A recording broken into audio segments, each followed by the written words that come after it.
Previously on Dirt Nights. What the? Jesus! It's our own fault for not being faster. Well, what's our best tire option? Out of corner number 4. Chalk one up for the defending champ.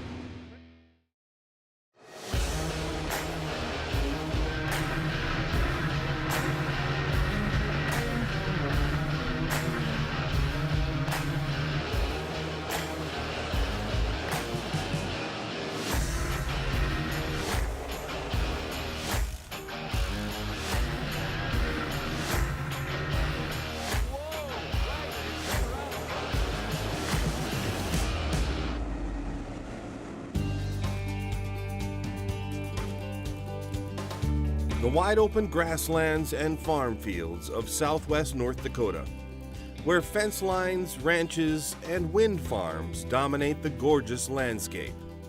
And right in the middle of it all, a dirt speed factory known as Southwest Speedway. And it's here where the Dirt Knights have gathered for stop number 6 on the IMCA Dakota Classic Modified Tour. Southwest Speedway is a track that we race weekly. We're leading the points there. We've won all but one feature at that track this year. We usually run, historically we run really well there. Going there, I view that as my home track. I really like it. This track looks a little better to me. I like it that it's bigger and wider. It should race a little better, but like I say, I've never raced here, so I don't know if it's gonna end up on the bottom or the top, or if it's gonna rubber again. I mean, 3 out of the last 4 races have rubbered up, so. It's the dirt don't feel bad, but it's just, to read it, it's tough. Coming from the Midwest, but you race in the Cup here a lot. You race the middle of the racetrack to the bottom. The top flattens off a lot more than it looks, but you can race up and down the Biggin here, so it's actually pretty racy. There are only 2 points races left, and after his win in Williston, Hunter Marriott is just 5 points behind leader Johnny Scott, which makes it very curious as to why Johnny's backup car is off the trailer. This morning, a guy called and wanted to buy my car, and he said if I wanted to sell it right now, he'd buy it. And I said, well, we got a spare in the trailer, so we can go ahead and make that happen. I always tell people everything we got's for sale, and it doesn't bother me to sell cars that have a few races on them, because that just means we can get us a fresh one, and I like to stay in fresh equipment. It definitely helps your performance. But yeah, that's basically about it. You might think it a little odd that a guy clinging to a slim 5-point lead in a tour points race would sell his ride and pull out a car he's never driven. Well, you'd be right. And even Johnny agrees it is a little odd. It might not be the brightest decision I've ever made, but I mean, it's not like I haven't raced one of them cars. I raced a lethal car all last year, so I've raced one of those more than I have a GRT car, because I've only raced one for half this year. So I mean, we know what to do to them cars, and I'm familiar with them.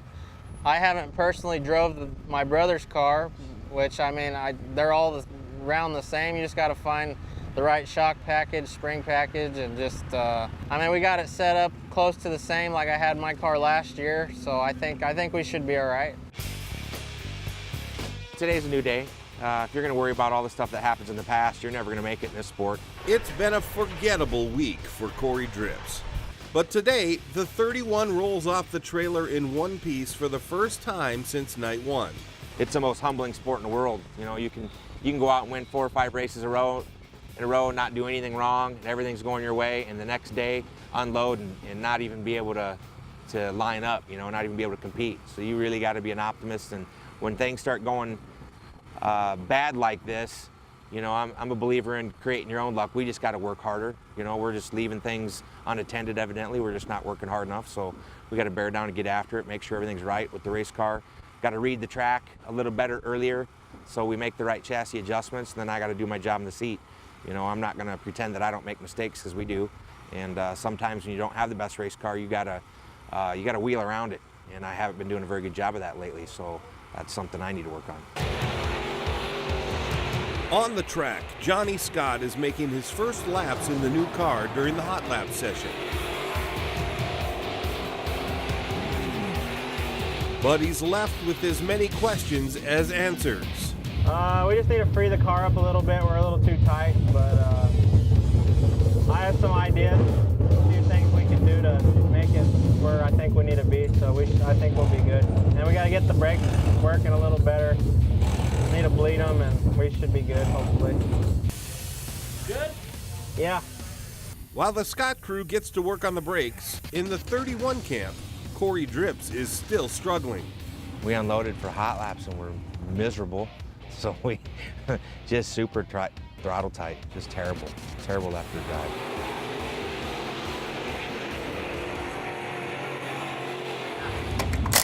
Yeah, that's the worst I've been all week. You know, put a stiffer right front spring in, make some chain adjustments in the back. Corey doesn't have much time to get things figured out. He's up in the first heat of the day, a heat that includes the red-hot 62 car of Hunter Marriott. And they'll go green when we come back.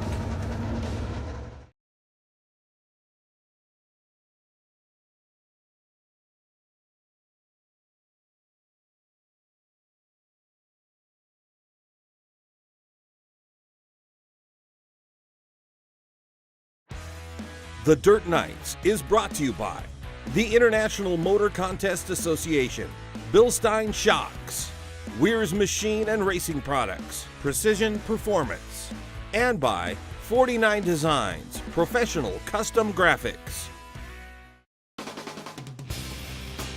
The Dirt Nights are at Southwest Speedway in Dickinson, North Dakota for night 6 of the IMCA Dakota Classic Modified Tour. The first heat of the night is headed for the track, and it features a couple of nights in very different places. Corey Drips, who's trying to get things back on track after a rough week, starts in 4th, while Hunter Marriott, who already has 2 wins this week and is in the midst of the points title race, will start 5th. Out of the turn, green flag is in the air. It's shot down through turn number 1. Whoa, things are getting dicey as they come out of the turn, and shot on the inside will be Hank Berry. Shot slides up the hill, opens the door. Hank Berry will grab the lead of lap number 1. Smoking Hank Berry leads him now into corners 1 and 2. And he brings it past the grandstand and trying to chase him down to Phillips. Darren Scott in the 29 car. Remember, only the winner of all these heat races transferred to the A-Main tonight. Lance Murray up in the marbles. He pops back on. He's been having a real tough tour from Imperial, California. Berry passes Stan, stops in second, and here comes Corey Drips in the 31 machine, one of the Dirt Knights. Well, Drips has to check up a little bit. That's enough for Hunter Marriott in the 62 to get by. Marriott now going to move up a lane. Corey Drips up in no man's land as he up high in turns number 1 and 2. It's Marriott, now the 62, into second. He's got, as they cross the stripe, 6 laps to go to run down Hank Berry. Berry's opened up a sizable lead now in the 25 car as he comes out of quarter number 2 and brings it past the grandstand. Your defending champion, Hunter Marriott, in that 62 car. He's got 2 wins so far in 4 nights. Here comes Marriott. Marriott has moved his groove up a little bit higher at both ends of the racetrack. Now he's up in the high groove at turn number 4. He's trying to get on the outside of Hank Berry. Berry will take it down low. Hunter Marriott charges into turn number 1 on the high side. Berry slides up in front of him. Looks like they're doing a little bump drafting down the back straightaway. Marriott gives Berry a couple of howdy-doos and now is going to try to dive down on the inside. But Hank Berry says no for now. Marriott trying to stick the nose cone in there as they come out of quarter 2. It's still Berry out front. Marriott running in second. This time by the white flag from head flagman Dale McEwen. Marriott's got the high groove figured out. He just has to get a little bit of clear track. He closes up on the rear bumper of Berry as they go down into turn 3 and 4 for the final time. The 62 of Marriott trying to get a drive off the top of turn number 4. It's a drag race to the finish, and it's going to be Hank Berry. Marriott will finish a very close second. I was a little speed sensitive in that race. I got up in the speed and stuck the right rear. I was a little tight, but I could stick it good. And when I went below somebody, I couldn't get the right rear to set. So I had to watch and I had to get out wide. It was pretty tough, but I really just needed about one more lap. I messed up and went underneath him. Hank Berry there and for the lead, and I slowed the car a little too much, and it took me another lap to catch him, and then it was a white flag lap and it was too late. I'm just wicked tight, and just can't turn, so we're gonna put some more left front drop in the car and take some left rear chain out. It's frustrating. We're way too good to be this bad. The Big Show, Jason Walla, has been getting faster all week. And after passing half the field in the Williston feature, the 27W may be ready for a breakout night. But Walla will have to be fast because he starts at the very back of the field in Heat 3. When you're in a heat race like that, I knew a lot of the local guys and how they normally race. You realize you got to get a good jump and get up there and start making things happen right away when you're starting ninth. And it's a 10-lap heat. Caution lights are out, down through turn number 4. Green is out. We took the green flag and got a good jump, so we were up a row right away, and a couple of the cars pushed up in the middle of 1 and 2, and we held her to the bottom and dove underneath them. I think we're in 3rd coming down the back straightaway roughly from 9th. Position. Here comes Walla. How did he do that? He started inside the 5th and final row. Walla, the 27W, always fast here at the Southwest Speedway, is up into 3rd.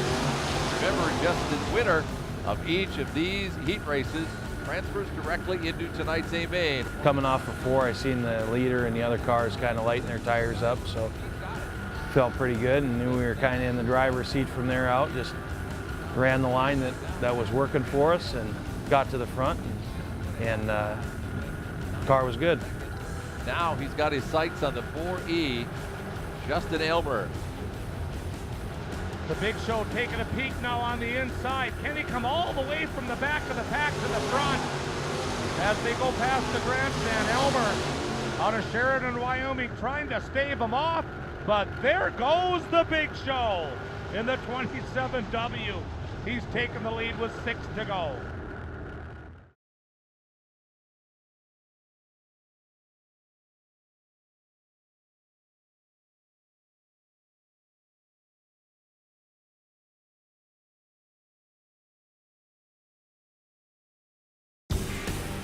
Walla out front, the Chevrolet sponsored 99 of John Strand. In 2nd, Skyberg in 3rd. The battle for 4th, local driver Josh Jones in the 2-star. But out of turn 4, the checkered flag will fly for Jason Walla. One of your dirt nights. Strand in 2nd, Skyberg in 3rd. From last to first, it's a near perfect run for the 27W. And it's all smiles in the Walla pits. Are they even close to us? Before that caution, the full straightaway ahead of them. And then you still were half a straightaway ahead of Sean at the end of 2 laps. So right on. It's just, let's chill out and wait for an E-main. Yep. We drew horrible through the gate, started last row in our heat. Track we didn't think was going to be very racy, but we race here a lot. Our knowledge of the track helps a ton, and we won our heat from the back row, so we got speed. It's just capitalizing on it now, make a good draw, hopefully, for the feature, and see where it goes. Another crew that's been close all week is the Bash brothers, Cody and Brock Bauman.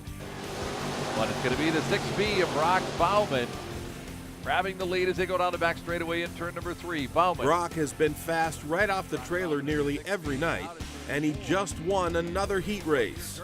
This car has just been on point for heat races all week. It's been about perfect. We've won 3 out of 5 now, and it feels really good not to be in B mains. Cody Bauman trying to run down your leader Notaboom, but Notaboom already with a sizable lead. Brother Cody is on the track in Heat 8, and after starting middle of the pack, he drives the 4B all the way up to 2nd. Cody Bauman, 4B in 2nd. Still bottoming out. I got to be really careful getting in.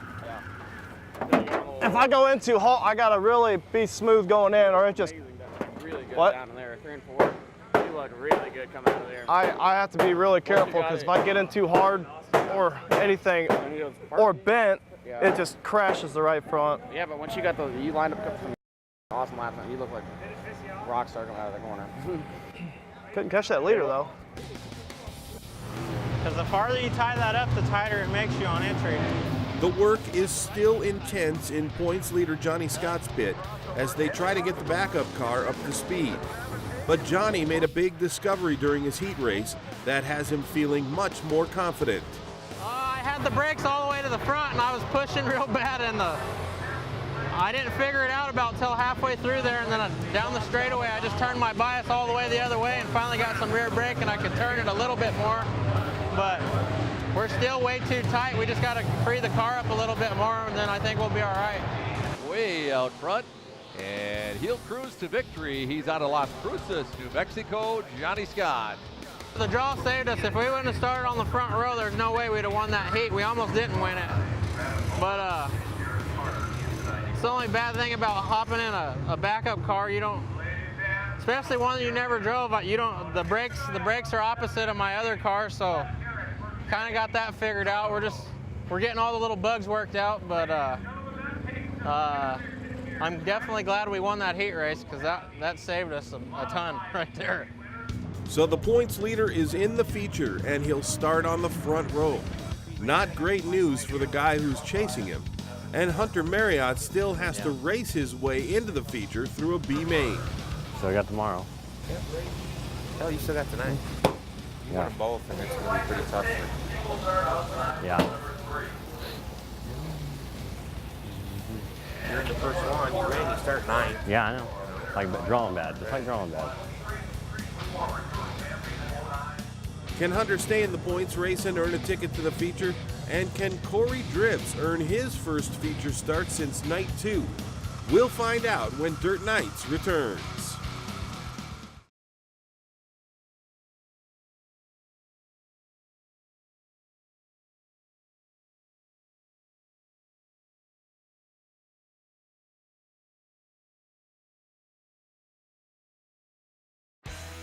The Dirt Nights is brought to you by AFCO Racing Products, VP Heartland Fuel, KSE Racing Products, Superior Fuel Cells, Quick Car Racing Products, and by Speedway Illustrated. At Southwest Speedway in Dickinson, North Dakota, it's night 6 of the IMCA Dakota Classic Modified Tour. Corey Dribbs has been battling his car all week, and tonight has been no different. Andy from Precision Performance came over and he's been with us all week helping all these guys out. And he noticed some things with the race car. Not enough left front drop, so we changed left front drop in the car. And we've got the chain moved inboard on the bell, something different from what I've done before. So when the car gets on the right rear really hard, it puts more steer in the car. It's uncomfortable for me to drive, I would sometimes. So we made a right rear spring change to compensate for how hard I'm getting the car in the right rear, and hopefully we can turn, because I couldn't turn this thing in a 40-acre field. So hopefully we get her turning and we can tune it from there. Corey starts on row 5 of B main number 1, and he'll need to finish in the top 5 to make the feature. Hunter Marriott starts on the pole and can't afford a slip up if he wants to keep the pressure on points leader Johnny Scott. Loud in the turn. Green flag is out. Hunter Marriott down on the inside. Past the grandstand, here's your leader. Heavy. Oh, there's a little contact behind him. Joel Russ got a quick run out in the middle of turn number 2 and gave Hunter Marriott a little bit of a nudge. Marriott out front, Joel Russ in second, third belong.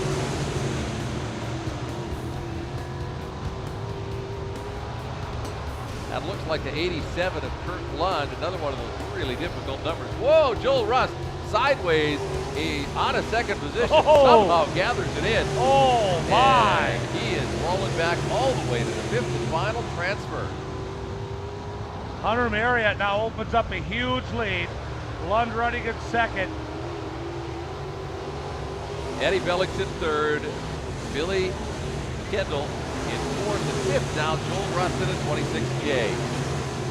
Boy, Russ hung on to that, and the other guys avoided him. That was unbelievable here in corner number 2. Marriott comes out of the corner now past the grandstand. Kurt Lund trying to run him down in second.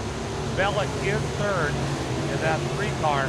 And Billy the Kid Kendall, he's in that white 9 and 4th as they go past the flag stand. Nothing but smooth. They call him the Hustler, Hunter Marriott out of Brookfield, Missouri. He's already picked off 2A mains this week. And that car is nothing but smooth and fast here once again tonight. Yeah, he's putting on a clinic in this one, making it look so easy every time he's out on the track. Lund's still running in second. Bellick is third. Kendall is fourth. And in the 5th and final transfer spot, the 26J of Joel Russ. Marriott driving one of those Rage chassis. He is past the stand, down the back straightaway into turn number 3. Laps are flicking off in a hurry. Marriott continues to stretch out a huge lead, nearly a full straightaway. In front of second place running Kurt Lund in the 87.